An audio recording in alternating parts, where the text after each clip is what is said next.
في خبر جديد، يشهد ملف نهائي كأس إفريقيا تطوراً مهماً بعد تحركات قانونية داخل الاتحاد الإفريقي لكرة القدم على خلفية القرارات الصادرة عقب المباراة النهائية التي أقيمت بالمغرب. لكن قبل أن نواصل، إذا كنت ترى أن قرارات الكاف لم تكن منصفة في حق المغرب، لا تنسى الضغط على زر الإعجاب واكتب لنا في التعليقات: العدالة للمغرب.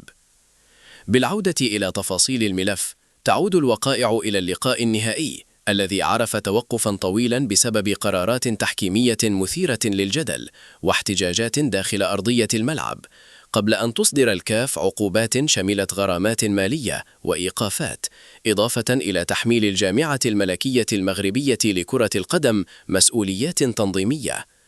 ووفق ما يتم تداوله إعلامياً، فإن الطرف السنغالي قرر عدم استئناف العقوبات، في حين يواصل الجانب المغربي دراسة المسار القانوني المتاح داخل هياكل الكاف، مع إبقاء خيار اللجوء إلى محكمة التحكيم الرياضية قائماً في حال عدم تعديل القرارات.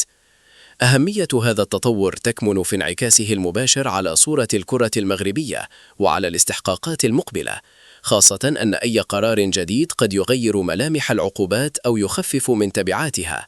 وخلال الأيام القادمة يرجح صدور موقف رسمي نهائي، وقد تتجه الأمور نحو تصعيد قانوني إذا استمر الخلاف. سنوافيكم بكل جديد فور صدوره. شكرا على المتابعة، ولا تنسوا الاشتراك وتفعيل الجرس.